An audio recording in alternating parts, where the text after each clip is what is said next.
whenever we bring on somebody new, I tell them, listen, I want to understand why you're here. Because we're all trading time for dollars, right? Mm-hmm. So I get that you need a job and you need a paycheck, but really why here?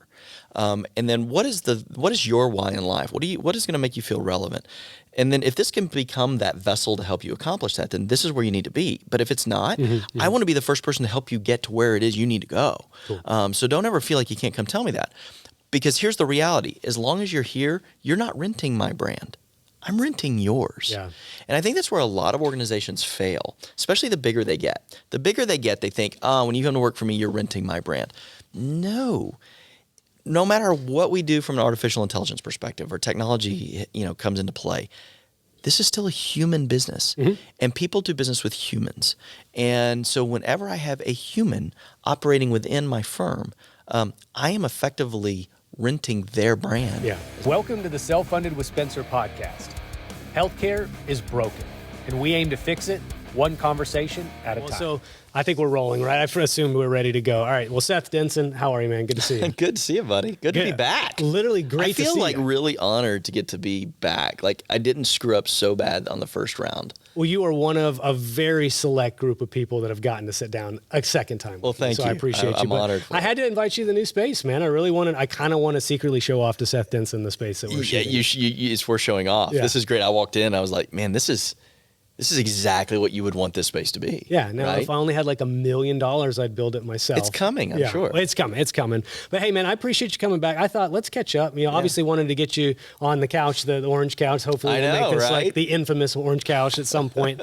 But just sit you down, man. And we had a great conversation last time, but last time was captives, right? We really talked about GD. Specific. Very topic specific. That was when I was still sort of landing on this idea of self-funding, and I really wanted to hone in on the technicalities of self-funding. But now I'm branching out a little bit more in the healthcare space. With you, though, in particular, I would love to talk two main subjects. So entrepreneurship. Yeah. You're a fantastic person to have that conversation with, as well as kind of social media and media strategy, which you've really leveraged to build your personal brand, your GDP advisor brand, all those things. Yeah. But before they do that, why don't we just at least reference who you are? I don't expect people to go back and watch episode 9 with Seth Denson, but if you do, you can hear his profile. But why don't you just really briefly recap your story? Well, listen, my favorite title is that of dad. For sure. And I say that's a neck and neck title to husband of Jenna, and you've met Jenna, and anybody that meets Jenna recognizes how good at sales I really am. I love that new Walker Hayes song, right? I got to keep my daughters off the pole, my son out of jail, go to church so I don't go to hell, and try to keep my wife from figuring out that I married up and she married down. I don't know that song, okay, but well, go listen to it. Because the first time I heard it, I went, wow. Yeah, that's it, right? You're like, that guy wrote the song for me. I know. So I weigh, as we say out in West Texas, I weigh out punting my coverage. And she is fantastic. So being dad to Emerson, Arabella, and Connor, and then being husband to Jenna, that is what I live for every day. And fortunately, we're in an industry and in a vocation that allows me to really maximize what is the great equalizer of all, which is time that I can spend with them and freedom to do that. And so co-founder, chief strategist at GDP Advisors, based in Dallas, but really with clients all over the country. And my business partner, John, and I launched the firm in 2013. That was after I'd launched JDS Benefits in 2011. And we merged and formed GDP and just having a lot of fun. We've got a great organization, fantastic culture, good group of professionals dedicated. Our motto is that we're driven to make people's lives better, and whatever that looks like.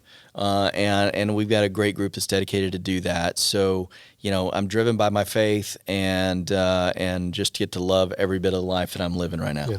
Well, you're doing an awesome job at living, man. And especially somebody that cares about you a lot, man. You're a good friend of mine.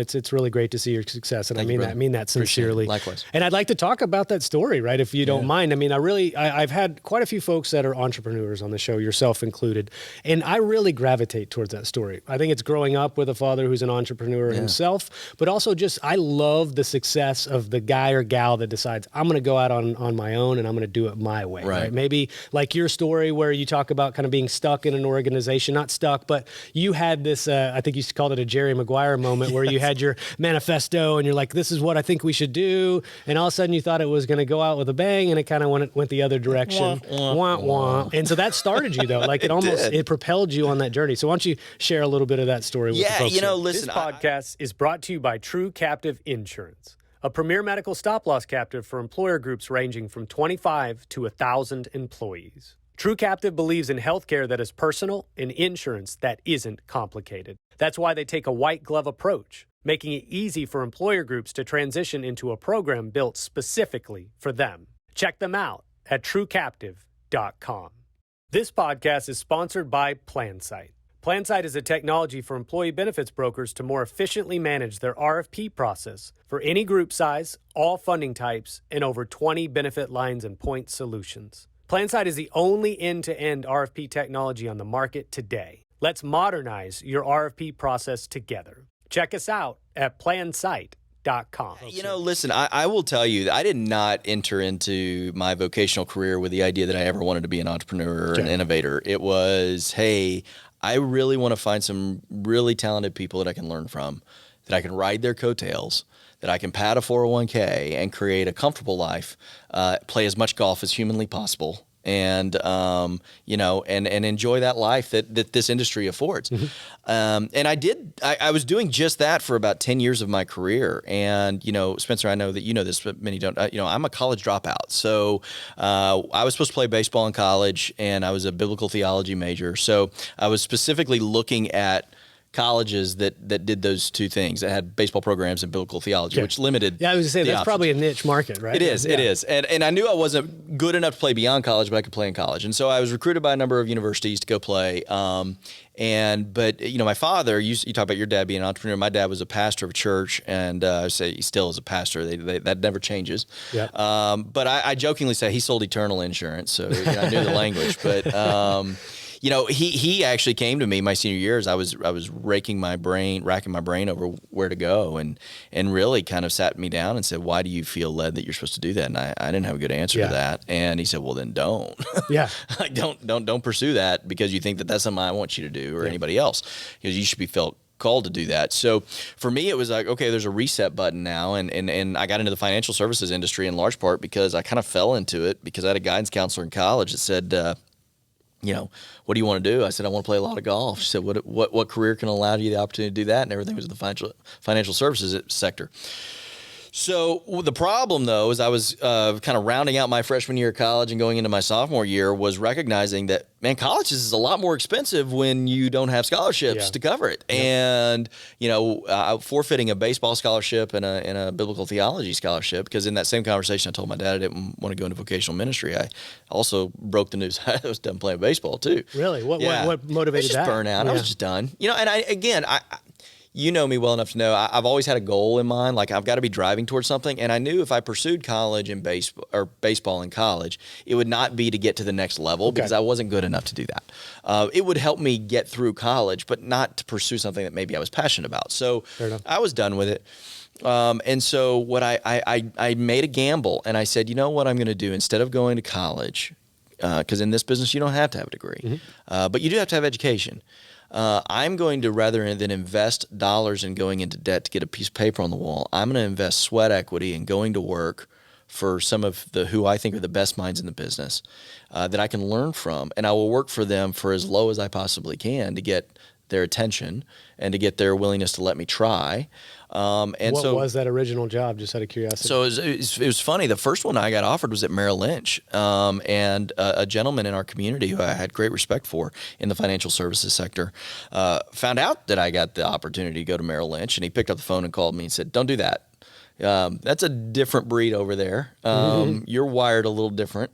He said, "Why don't you come to work for me?" Which ultimately he was somebody that I would have wanted to go to work for at some point anyway. But he was not somebody I knew how to approach on that. He approached me. I mean, we sat in the Denny's in Midland, Texas, and he sat down and said, "I can pay you $500 a month." And I said, Done. I'll take it. And I had done my budget and realized I could live on $425 a month, meaning I had $75 left over for some That's fun. a narrow margin, but maybe at that age you're like, woohoo, I'm living. It was enough, right? Yeah. So I went to work for him. I worked for him for a while, learned the business, gravitated actually to the insurance space over there. So we did everything from mutual fund investments to 401ks to IRAs to asset management to insurance, you name it. And I just kind of started gravitating towards the insurance side. It was something I was really passionate about. Went into the, got into the carrier space thereafter. I tried to hang my shingle for a little bit, realized, Wasn't happening? Yeah. No, I didn't know what I didn't know. Okay. And certainly didn't have a story to tell that would make anybody want to do business with me. So I went to work for a national carrier, got really heavily involved in the underwriting side, and then ended up at a firm that I thought would be my home forever. Okay. And went to work again for some people that I still to this day greatly respect.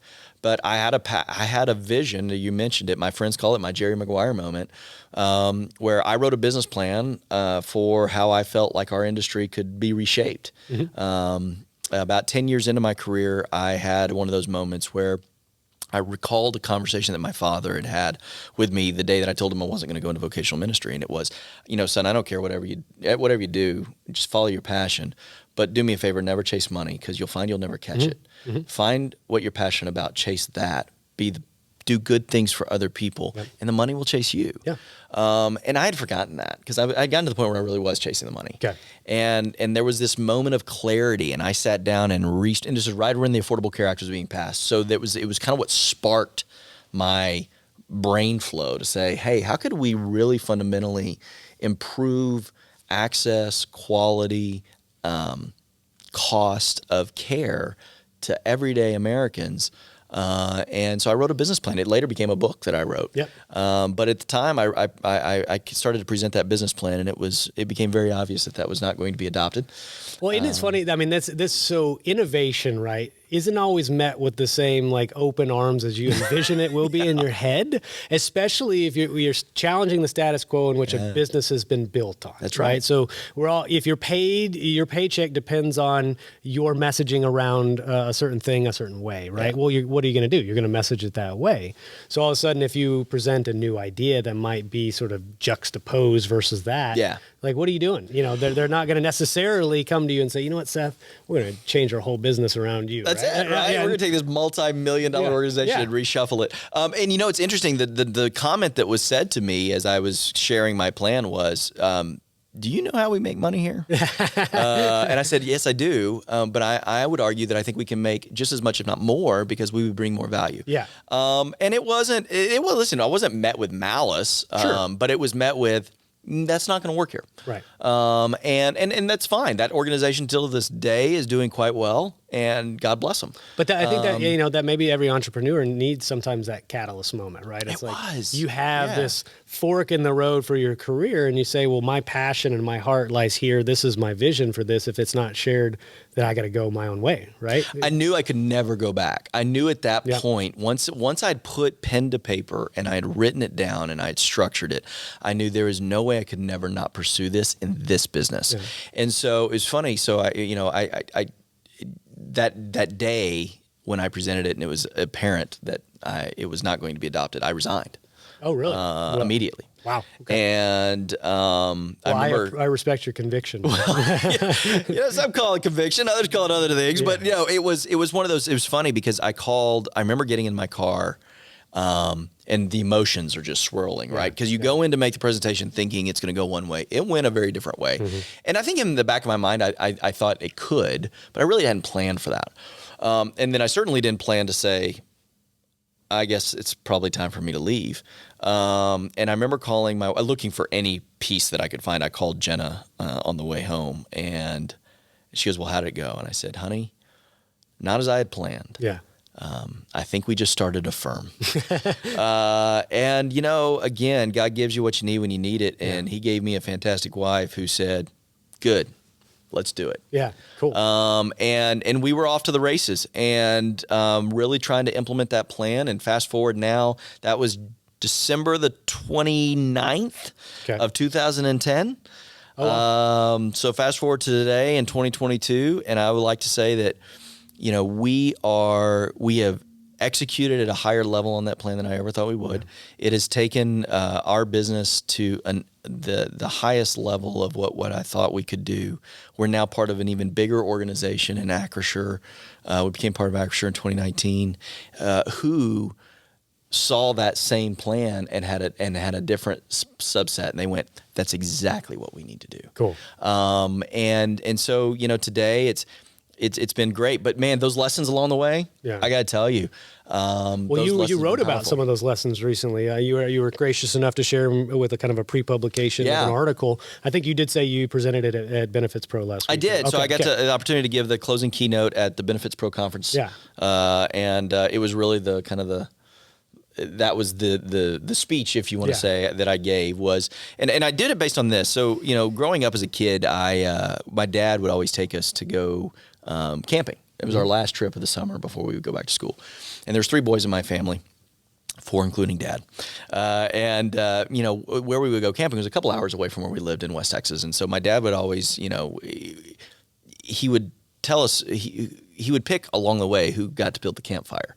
Now, that was the coolest job in the world, right? When you get to a campsite, because you didn't have to unload the truck, set up the tent, do all that, but you also got to play with matches and fuel and fire, and it was really a cool experience. Well, I remember the time, and it was probably my first time that I got to be my turn, dad turn around, and it was just brilliant, right? Because he wouldn't say whose turn it was until you were almost there, and it was kind of who kept quiet and was a good, that's brilliant. Yeah. Brilliant dad, great, dadding right there. Yeah, well done, Rick. Yeah. So anyway, we're pulling in. This was my first time, and I remember my dad turned around and said, "All right, Seth, you're up. It's campfire duty." Did your heart flutter a little bit? Oh. So I jump out of the truck and I throw caution to the wind. I go find as much firewood as I can. I'm probably hurling some slander at my brothers who are having to set up the camp. And I literally forgot everything that I'd ever known about building a campfire, everything my father had taught us. And I threw caution to the wind, threw wood in the pit, doused as much fuel on as I could, light a match, and we all know what happens. Like, glue, and I was like, yes, this is beautiful. And then within a couple minutes, it's gone. Okay, it's gone, right? Because the structure isn't there. And so, interestingly enough, along my entrepreneurial career, I had a lot of those same type of moments. Now, I remember, and I can still hear it to this day, my father from across the campsite when I did that, leaning forward and saying, "Hey, did you build it right?" Yeah. About 6 years into my entrepreneurial career, there are a lot of those what we'll call big fuel moments where you pour fuel, you make some movement, you're moving the needle, but that fire's burning out. And I sat down in 2016 and restructured a lot of my life and recognized that there were lessons to be learned in these moments of burnout, but I was burning matches and I needed to build an inferno. And then if I would learn from those lessons, I could take what we were doing to a new level. And there were a lot of those lessons along the way, and they're all valuable lessons. And when you understand that those are all lessons, now they're all pieces of that fire that if you build it right and you build upon them, the great thing about a fire that's built right, you don't have to add fuel. It sustains itself. It can grow. And it's efficient and effective. And I think entrepreneurially, our careers can be the same way as long as we recognize those lessons that are out there and learn from them. Yeah, as you actually, what you're saying kind of echoes something I heard from, do you know Mark Combs, selfinsuredreporting.com? Yeah, absolutely, yeah. Mark was here probably about 4 or 5 weeks ago, and he talked about his early stages of being an entrepreneur as well. And he kind of has a similar background to you. He was a producer, successfully helped grow an agency that rolled up into another agency, had his pivotal moment or seminal moment that's like, I don't think this is the right fit for me, and went off on his own and started building. And he said that was the moment when everything stopped working for me. It's like the point I decided to go out on my own, everything I knew, my whole track record of success was out the window, and now it stopped. But his point is that he's like, I think every entrepreneur needs that. You need a couple of those failures. You need to struggle. So maybe your lesson in building that fire, but not building the infrastructure of the fire properly, there's a lesson inherent in that. And so you've learned from that lesson. The next time you go build it, you build it in a sustainable way. But his point was, I think every entrepreneur needs to kind of fall flat a couple times. Absolutely. Whether it's humbling you or it's just teaching you at the same time. Well, the reality is you learn, I've always learned more from the times when I tried and failed than I tried and got it and won, right? And I think every good entrepreneur is wired to hate losing more than loving winning. Yeah, for sure. And, for me, it was recognizing there's a lot of lessons. I write about them in that article. I spoke about them at Benefits Pro, but one of the key ones is that there's no textbooks or manual to this, right? If you're really innovating, right, that means you're doing something that somebody else isn't doing. There's probably not a manual or textbook you can go do.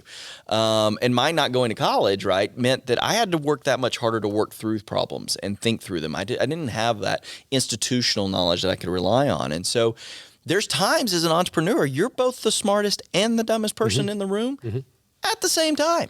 Right. And so recognizing that, but recognize there's value in that, because it's in those moments that you realize I have to work through this. I have to think through how this is going to play out. And that can be really powerful from a knowledge perspective, because you get to write the manual. Life will be your lesson. And the other thing I say is that perfection is a goal. It's not a reality. And I think so many times early on when I was launching into my innovative entrepreneurial career, it's just not ready. It's not ready. At some point, you just got to fly the plane and finish building it in the air, because it never will be. And so those lessons, those types of things, they all kind of can come together, and it gives you peace. And then what I tell people all the time is consistency.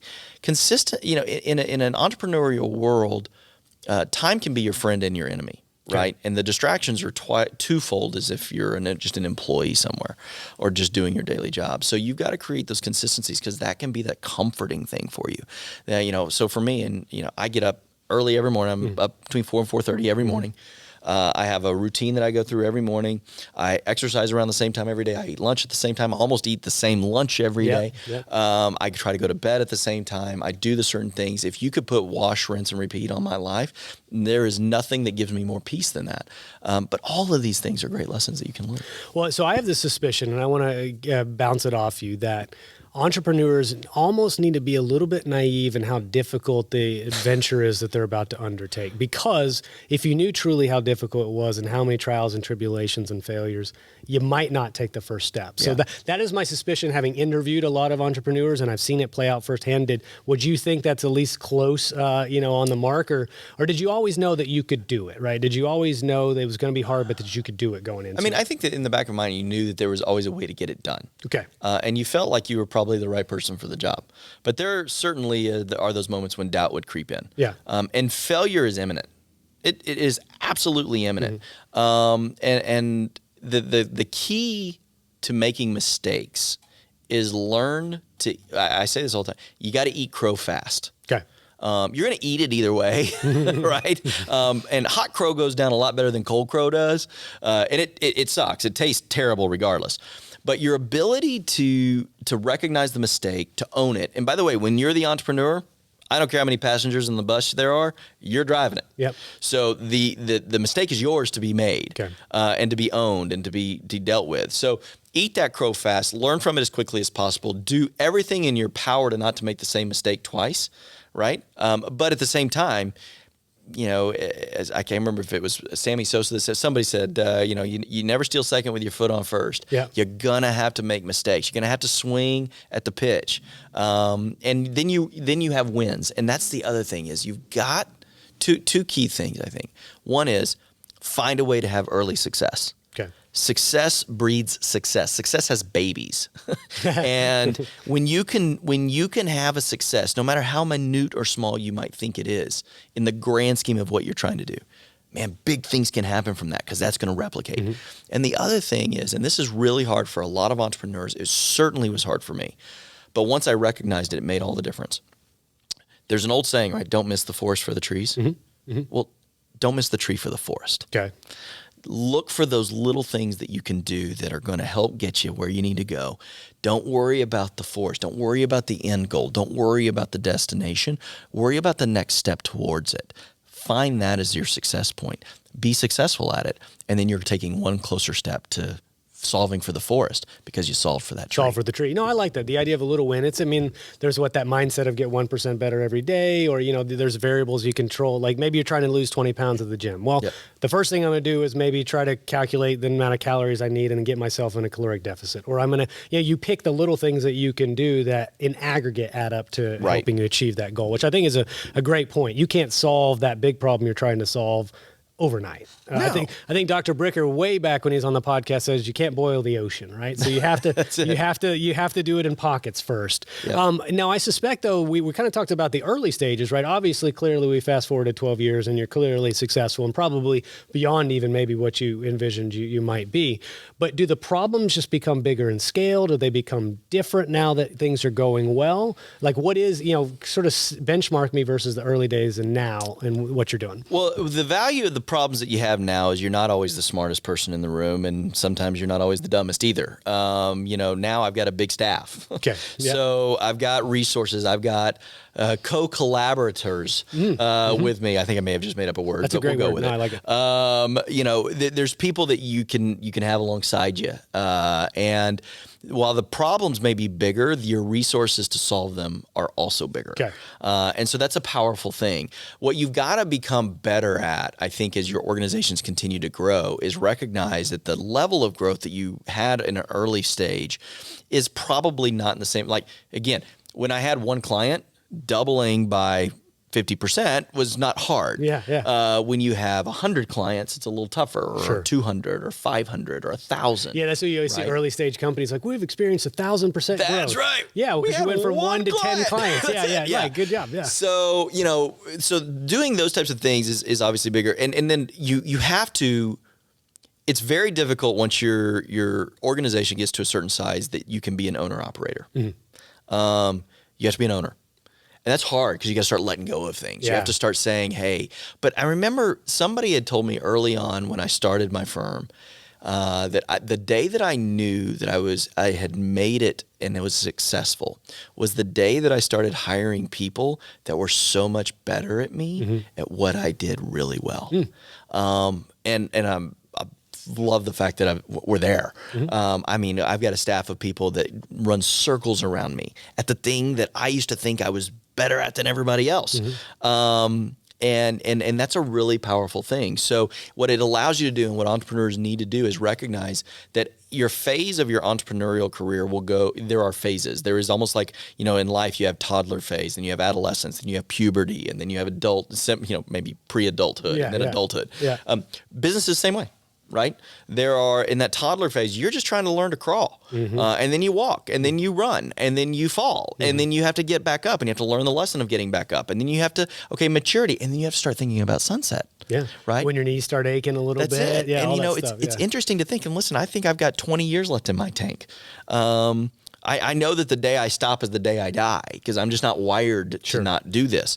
But I also recognize that it is time to start passing the mantle, that there are people and there are leaders that need to start taking that vision and making it their own and creating a bigger, broader aspect of that. And then from the organization, I tell my staff this all the time, and I still do orientations for our team, is that whenever we bring on somebody new, I tell them, listen, I want to understand why you're here. Because we're all trading time for dollars, right? So I get that you need a job and you need a paycheck, but really, why here? And then what is your why in life? What is going to make you feel relevant? And then if this can become that vessel to help you accomplish that, then this is where you need to be. But if it's not, I want to be the first person to help you get to where it is you need to go. Cool. So don't ever feel like you can't come tell me that. Because here's the reality. As long as you're here, you're not renting my brand. I'm renting yours. Yeah. And I think that's where a lot of organizations fail, especially the bigger they get. The bigger they get, they think, when you come to work for me, you're renting my brand. No matter what we do from an artificial intelligence perspective or technology, comes into play, this is still a human business, and people do business with humans. And so whenever I have a human operating within my firm, I am effectively renting their brand as my representative. Well, and I'm starting to see our industry come around to that notion. I shared with you offline, I won't share who, but I had an agency approach me about doing some of this for their producers, really to help build them out kind of their own kind of profile, their own persona, that way that people could get to know them, right, as they're trying to build their block and things like that. This inversion of thinking, that mindset of like, oh, even though we're this big firm, we're running the brand of Tom or Jessica or whatever the case may be. I know Andy talks a lot about that as well, really emphasizing that it's the human being is the person that you're doing business with, not necessarily the logo. Yeah. And so I appreciate you bringing that up. And I think that I mentioned there's going to be 2 subjects today that I really wanted to hammer. The second is kind of your media and social strategy. Before we wrap the entrepreneurship segment up, advice for young entrepreneurs, like the guy or gal that's out there thinking they may want to do this on their own, or they're about to take that step, or they did take that step and now they're kind of just trying to keep their head above water. What would you advise somebody that's 10, 15 years behind you when you started, lessons you've learned or pieces of advice? Yeah, a couple of key things is one, there's never a right time for it. There's just not. There's always going to be a reason not to do it. Okay. But the longer you wait to do it, the more that those reasons become much more complex, right? So I was really fortunate that when it came time to start my journey, Jen and I didn't have kids. That would have changed the entire dynamic that day when I said, it's time for me to leave and go start this. So I tell people that don't get caught into the trap. And then, the other key thing is, and I say this all the time, is what is going to give you relevance in life? What is your Oz? Because if you want to get to Oz, you got to build your yellow brick road. What does that look like? Because you have to have a destination in mind. Otherwise, don't get on the journey. But I say this, I write this in the article, I shared this with you, that there are people that have dreams and there are people that execute dreams that other people have. Few people get to do both. Those are the people that are entrepreneurs. But you got to be up for the journey. But man, if you are, it's a fun ride. I told you that when I read that call to action, it felt like it was like an arrow between the eyes. I'm like, whoa, he got me with that one. So really good kudos to you on definitely getting a good call to action on the end of that article. So entrepreneurship, let's set that aside, right? Even though I think this still plays in pretty significantly into your role as an entrepreneur. But you have leveraged this idea of media, social media, whatever you want to call your outbound ability to speak on camera publicly, and really positioned yourself as an expert in the business world, the finance world, obviously an entrepreneur. But how did that start, man? How did you go about becoming this social media juggernaut in the insurance world, man? Well, yeah. So, thank you for saying it's true that, I haven't seen anybody else that's done it better than you in our space. I appreciate that. Yeah. I appreciate that. Well, listen, I think with all things, you got to have good strategy, you got to have good work ethic, and you got to have a little bit of luck. I'll take the luck all the time I can get, or fortune, or however, what do you want to call it? Right place, right time, put yourself in the position to be successful. But for me, so I mentioned that burnout time in 2016, and what I realized was I was fighting imposter syndrome. I didn't realize I was fighting it, but I was. And in large part because I didn't go to college. I thought, well, who am I to be on the same level as my peers who have the MBA? Really, even with all the success you had, you were thinking along those lines? Absolutely. Yeah, it was always there. It was always creeping in, especially if there was a failure moment. It was like, again, that fear of failure. I always say I was always worried, and still am in some ways today, that rug is going to get ripped out at some point. What do I have to fall back on? Right? I don't have that degree. I don't have that knowledge base. I don't have all that. So in 2016, when I sat down with John and I said, hey, something's got to change here. I think I said, I may have shared this already, but I told him, I was like, man, my half of this is yours for a 6-pack and a Happy Meal. 'Cause I want out. Fortunately, John's fantastic. He's a great business partner. And he said, well, let's not go shopping for that Happy Meal just yet. Let's figure out what we need to do to reset this. But what I realized was I needed to work on me. I needed to develop my business acumen because that's what was really missing. Okay. And so I made it a goal over the next year to read a business book a month. Okay. And so what I would do is I would start 2 business books a month, recognizing that I would give myself the freedom not to finish one. And what I found, because sometimes you start reading a book and you go, I hate this. This is terrible. I don't want to have to finish this. And business books there's plenty of those out there. A lot of them are pretty dry too sometimes. So for me, it was I had to finish one. And what I ended up doing, I think by the end of the year, I read 30 business books. I became a sponge for knowledge. I would get up in the morning and I would read the Wall Street Journal. I would want to understand what are businesses facing? What are the people that are looking to me for advice? I don't want to become somebody that they know for insurance. I want to be somebody they go to from a business perspective and say, hey, what can I do better? How can I improve my overall EBITDA? What are the things that I need to do to be more efficient and effective? How can I move the rocks within my organization? So for me, it was really a year's quest that continues today of just being a sponge for knowledge. knowledge of business. And I started reaching out to people that I thought were really good in business and just wanted to pick their brain. And what was interesting was out of that, I started, putting myself out there and giving speeches. I give speeches to one-person attended Rotary clubs on business and what's going on and what I saw in the economy.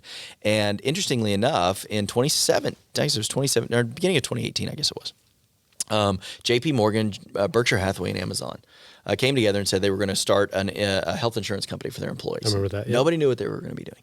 And I had written a ton of blogs. I had, op-eds. They'd all been rejected from everybody. But it was really more for me just writing. Nobody knew who I was, right? Especially outside the industry.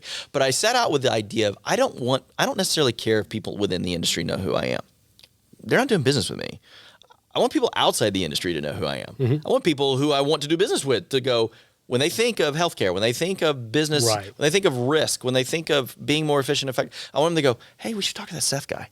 So I started out on that journey. I would write these articles. I would give speeches. I would do anything I could. Well, one of them had gotten picked up by a talent finder for Fox News. And so when Amazon and J.P. Morgan and Berkshire Hathaway came up with this, this idea, nobody knew what was going on. They announced it like 4 o'clock in the middle of an afternoon. So I woke up, as I told you, religiously early. I was up at like 4 a.m. that morning afterwards, and there was an email from some guy, and I opened the email. He said, hey, I got your information. I saw an op-ed that you had written at one point. I'd saved it, and it never got published. But do you have any idea what they might be doing? So I wrote him a kind of a 5-page dissertation of what I thought that they probably were trying to do, why it could work, why it probably ultimately wouldn't. But what the interesting thing could happen as the markets open today, what would happen with healthcare stocks and things like that, seeing that these 3 giants were going to enter the space. Fast forward 10 a.m., market is opened. Everything that I predicted had come true. And I get a phone call, and it's Fox News. And they're like, loved all your comments and want you on air. So I went on air that day. Like same day. It's the same day. Jeez. Yeah. Did what they call the Fox News rundown. Gave an overview of what it was. What my thoughts were on it. Were you mentally prepared? You think to do this? And I didn't know, because what happened was that phone call came in. I answered the phone, and he goes, "Hey, you have a minute? Great, you're on with Seth. Boom, we're live." Oh, jeez. Like, what just happened? Hung on the phone. Didn't even think anything. Like it was almost one of those like, what was that? Right after that, Fox had reached out and said, hey, can we call on you again if we have other related topics? And so I was like, yeah, sure.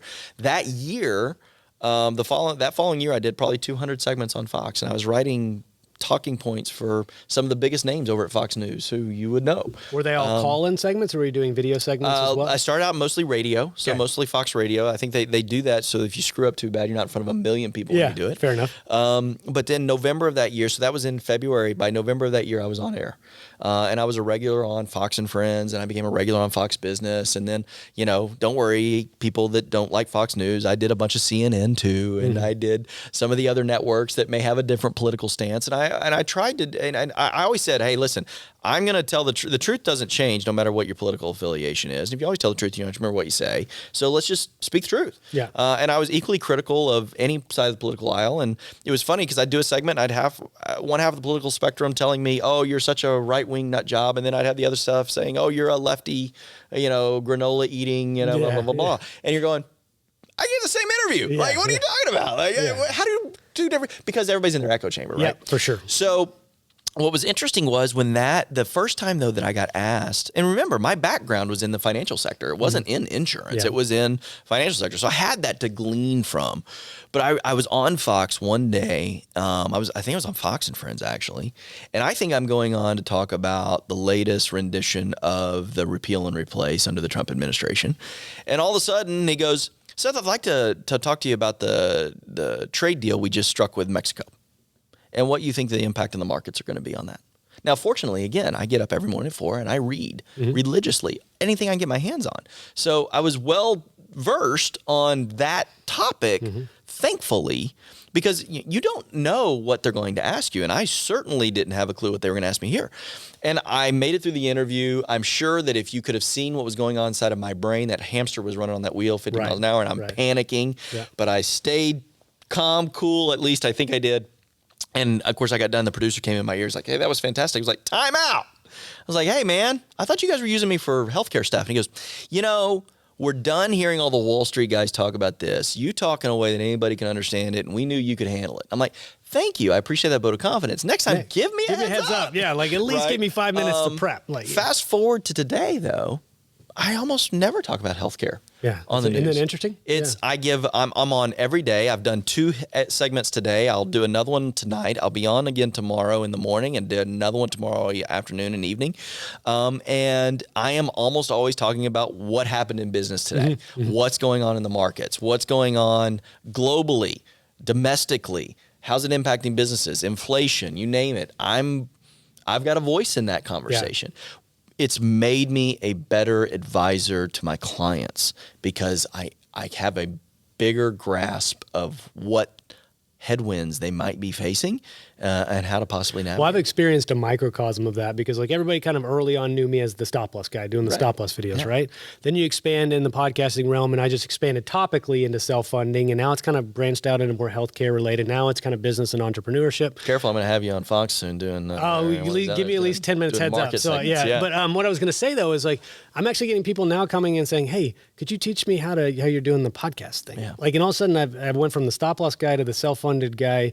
Obviously the software job that I do to get paid to do and I do really well, people know me for that, but that's that's kind of behind the scenes. I'm not public about so much doing that. Now people are coming to me and saying, "Hey, can you teach me how you're doing this podcast thing?" It's like all of a sudden you start somewhere and then you just go on this weird sort of pivot towards other directions, but then people start thinking of you for other reasons as well. And I think obviously you're talking about that evolution yourself. Yeah, but and I may have said this in episode 9, so if you're going back, please refer to episode 9 on Spotify or Apple Podcasts. I live by the belief that preparation leads to knowledge. Knowledge leads to confidence. Confidence leads to enthusiasm, and enthusiasm sells. And confidence and arrogance live right next door to each other. So you got to be really careful because you can end up in the wrong house sometimes. But if you ever sense that you're being arrogant about something, or if someone tells you you're being arrogant about something, it's probably because you have a lack of confidence. And then you go backwards and you say, well, that lack of confidence is because I have a lack of knowledge, and I have that lack of knowledge because I have a lack of preparation. And what you've done with this podcast, and kudos to you, is you prepare. You recognize what it is you're trying to do. You develop your knowledge base around that, and that comes across as confidence.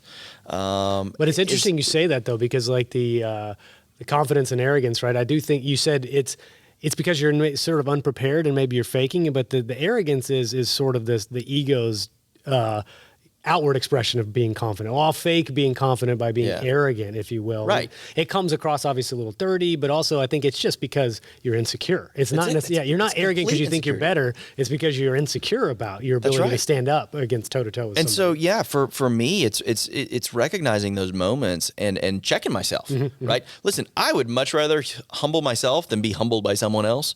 So you need to try to do that on a regular basis. And you overcome that with that preparation. If you're not, time is that great equalizer. If you're not willing to put in the time to prepare, to gain that knowledge, then you will not have confidence. And I totally disagree with the premise of fake it till you make it. I think that is bad advice. And if you've gotten that advice, forget it as quickly as possible. Make it. How do you make it? Put in the time. Prepare, get that knowledge. That's going to lead to confidence, which leads to enthusiasm. People want to be part of something enthusiastic. Absolutely. And I don't care what role you're in and what organization, whether it is your personal life or your professional life, you are selling. Yes. Every day, all day. Yep. And the more that you can understand that if I can be enthusiastic about that, right, that's going to come from a confidence and knowing that I know what I'm doing. Well, I've noticed that 3 years in, a little over 3 years in selling the software at PlanSight. I mean, some days I'll have 8 demos, Seth. Literally, it is all day long. So you multiply that times 200 plus days a year, not necessarily doing 8 hours a day, but usually between 2 to 4 demos on average per day. How many times have I given the same demo, right? But the confidence itself that's derived from, I know every nook and cranny of the software. I don't have to think about what comes next. It already is in me. I know what comes next, but I have the ability, because I know it so well and I've been doing it for so long, that if a question comes up that would have thrown me off guard early on, all of a sudden, I can pivot any direction that I need to go. But that's because of the repetition, the time that's been spent in there, and then the confidence that is derived from doing it so often. That's it. Yeah, and it wouldn't have been the same a month in as it is now, 36 months in or whatever, and doing it so often. But let's talk about kind of how this has benefited your business, right? Because I don't know, you didn't necessarily go into it just because you wanted to do that. I think you had that vision, like you said, that this would ultimately benefit what you're doing for GDP Advisors. Yeah, right? I think, we started out, and it was actually John that encouraged me to do it, to get into it. Yeah, because, I had always enjoyed giving speeches and doing seminars, and we'd always generated a lot of business off of that. And he said, hey, we need to do more of this. And so we talked to some PR firms along the way, and there's a lot of really bad ones that want a lot of money, did not bring a lot of value. And so we never could really figure out what that looked like. But there was always this idea of, hey, we need to elevate your game. Now, in the same time, I had the idea to write a book, right, which was that original business plan. So I was starting down the path of doing that. I had auditioned for and gotten a TED Talk. Cool. Which was really cool. One of those things that you don't get paid for, and you will spend more time and invest more energy and grief and pressure than anything else. I imagine. But it paid dividends. And what it did was it did two things. I don't know that doing all the media stuff, nobody picks up the phone and calls me and says, hey, I saw you on Fox. I saw you on CNN. I saw you on Newsmax today. I want you to come be my broker or advisor or whatever. What it does two things. One is it elevates your game and level of knowledge. So again, that exudes from you when you go into a prospect meeting. But it also quantifies that other people say that I know what I'm doing. Credibility. Exactly. So it's one thing for me to say, hey, come to my seminar. I'm going to give a speech, and I'm so awesome. I'm going to want you to buy from me at the end. Take my word for it. Yeah. But it's another thing that when, you've got people like Steve Forbes, who is Trump's top economic advisor, Forbes magazine, some of the other people who I've gotten to be on air with who say, well, Seth's the expert at this. Let's let him talk about it. The credibility that comes along with those things is really powerful. And it gives you a level of confidence to continue. But it also gives you a level of, you still got to fight that imposter syndrome. Sure. Right? Because am I really the expert? I got to try that much harder to make sure I am. I got to stay ahead of this game. And that makes you better if you're continuously innovating and doing that. And so when you get into a perspective presentation, it gives that level of confidence to know that you're going to do it well. But there is also a lot of times I've gone into presentations and people have gone, hey, are you that guy that's on the news? I'm like, yeah, that's me.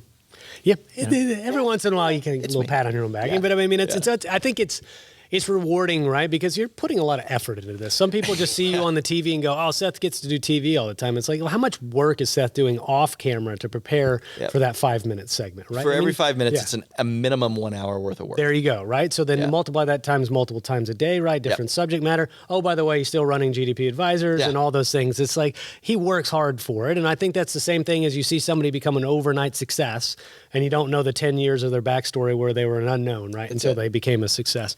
So talking along those lines, though, somebody that wants to start, not everybody's going to be at the point, right, and prepared to have an opportunity to go on Fox News. But somebody that says, I want to make content or I want to write or I want to speak. How do you get started doing things like this? Listen, I tell people all the time, start small, right? Aim small, miss small. So just, if you've got a website or if you've got a LinkedIn page or if you don't, maybe start there. Yeah, that's a pretty good place to start. Yep. But start putting content out there. Yeah. But make it valuable. There's a lot of content people out there right now, I think, that are saying the same thing that 5 other people have said. So make it unique. Make it uniquely yours. It doesn't have to be video. Some people aren't comfortable in that. Maybe it's written word. Those types of things. But just start.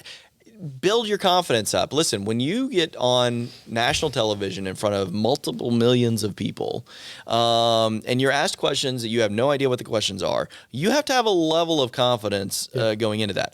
That doesn't happen overnight. If that happened day one, I would have done what in my pants, and we would not be having this conversation Amber today. Heard or something. That's it. That's it, right? But it was one of those that I had to work towards that. How did I do that? Well, I was willing to go do those Rotary meetings. Where there was 2 people in the audience. And you're going, why am I in Mesquite, Texas at a Rotary meeting talking about employee benefits to 2 people that are probably in their late 80s? Because I need repetitions. And it's the 10,000 hour methodology, right? You got to do it over and over and over again. And if you do and you keep putting yourself out there, eventually something will come. And even if it doesn't, you've made yourself better, and that's going to make you better at what you do. So start somewhere. If you really think you want to be on the news, start with there's a website called Haro, Haro, Help a Reporter Out. It's free to sign up for. There's paid versions too, but you can, and I started doing that, right? I went to my local news market here in Dallas, Fort Worth. That's where I started. After mine's a little bit more unique in that I kind of started at Fox, but I still recognize even after that first segment, I need to make sure that foundation is there. So I went back to my local market and I got on Haro, and I have, and I started reaching out to reporters saying, hey, if you ever have a healthcare topic you need somebody to do, reach out to me. If help a reporter out sometimes means you may not end up on air, but you're giving them what they need, the content-wise, to make sure that they're the experts. Yeah. Because what you've got to find out, people in the news and the media world, they're having to cover a lot of stuff, and they're not experts on any of it. They need the experts behind them. So if you're willing to give, I love the book. I highly recommend you read it. It's called The Go-Giver, Bob Burg. Read it, brought it up a couple times on the podcast. Fantastic, too. right? Yeah. Give. Yeah. You will get. Yeah. And so those things, and there's a colleague of mine, Paul Siegert, who would be a great guest, by the way, on your show. Paul's fantastic, and he's former intelligence officer that got into the insurance business. So I mean, sold already. Yeah, his story is fantastic. Yeah, and he's brilliant at this. But a couple of years ago, I got with him. I'm like, dude, you are really good at this. You need to be doing this on camera, behind, in front of the camera. And he goes, well, I don't even know where to start. I said, start on Haro. Well, guess what? Paul's on all the major networks now. He's filling the when I'm not doing healthcare anymore because I'm doing business. Now Paul's the go-to healthcare guy. There you go. So it all starts somewhere, but it was Paul's willingness to say, you know what, I'm going to try one and do it. Do the radio. Get up at, man, when I was doing Fox Radio, I would take the graveyard shift at 2 a.m. And let me tell you, I did some call-in shows at 2 a.m. You're getting some interesting people calling with healthcare questions at 2 a.m. Yeah, I'd imagine. Yeah. But you got to be willing to do it. You got to be willing to put in the time. Yeah. You do that? I'd be curious, at the 2 a.m. shows, were you getting up before it, or were you staying up for a 2 a.m.? Most of the time I was staying up. Okay. Well, I say that. A lot of times, it's funny, I was looking on, these iPhones, you have these alarms you can set. I still have my Fox and Friends First alarm on my phone. So Fox and Friends First airs, I think it's at 4 a.m. Central. Okay. We're here in Central Time. Meaning that when I would do Fox and Friends First, and you got to cut your teeth there. You want to get on Fox and Friends, you got to go to Fox and Friends first. Meaning that they would send a car to pick me up at 1:30 to drive me an hour south to the studio in downtown Dallas to do an airing at 4, but I would have to be in the seat by 3:30, meaning that if I had to prepare, because again, I don't know what they're going to ask me, so I kind of have to have this broad array of knowledge on a lot of different things that obviously they're going to ask me something that's relevant to the day. The news medium is not talking about just random things. Right. That's the benefit of TV over radio, is you can probably look at the headlines and go, this is probably what they're going to be asking me about. But it became, you get up early, Lots of coffee, and right? You do it. Yeah. Oh my gosh. Well, so I know you're a guy that doesn't stop. We'll get you out on your way here in a couple minutes, but there's surely you've got a vision of kind of where this is going to go, right? Or what's next, perhaps, in the iteration of the media world. So what if you can share, right? I know there may be some things in the works you can't, but what is the evolution of this look like over the next couple of years, you think, for you?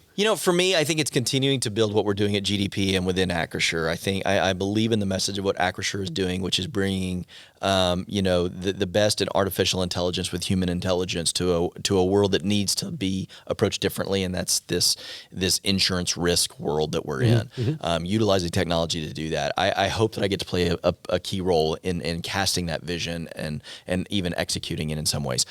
From a media perspective, I will continue to do the media as long as I continue to call, and as long as I continue to think that will help support what I am ultimately trying to do within GDP and Acrisure. Awesome. And as long as it's continuing to do that, I'll just keep doing it. And we'll see. It, man. I try not to get too far ahead of my skis on what the future holds, because I fear God's laughter, which is when you tell him what your plans are. Yeah. Fair enough. And so, but what I know I can control is today. So that's what I try to focus on. Well, so closing thoughts, Seth. I appreciate we probably eclipsed an hour. I see Nathan checking the cameras over here. So closing thoughts, man. Why don't you land the plane here for the show? Man, I got to tell you, here's the reality. I tell my kids this all the time. No one can be good at everything, but everybody can be great at something. Find what you're great at. Find what you're great at. And you know what? It's okay if that doesn't mean you're an entrepreneur. You can be great at something. Do it. Find relevance in it. Find passion about it, and share that with the world. Don't chase the money. Let the money chase you. But find what you're great at and do it. That would be what my encouragement to be to anybody. Beautiful. Well, let's stop it there, man. Seth, I really appreciate you. Always good to see you, man. Thanks, man. And then maybe, hopefully, it won't be another year before we have you on the couch. Let's do it again. All right. Sounds good, man. See ya.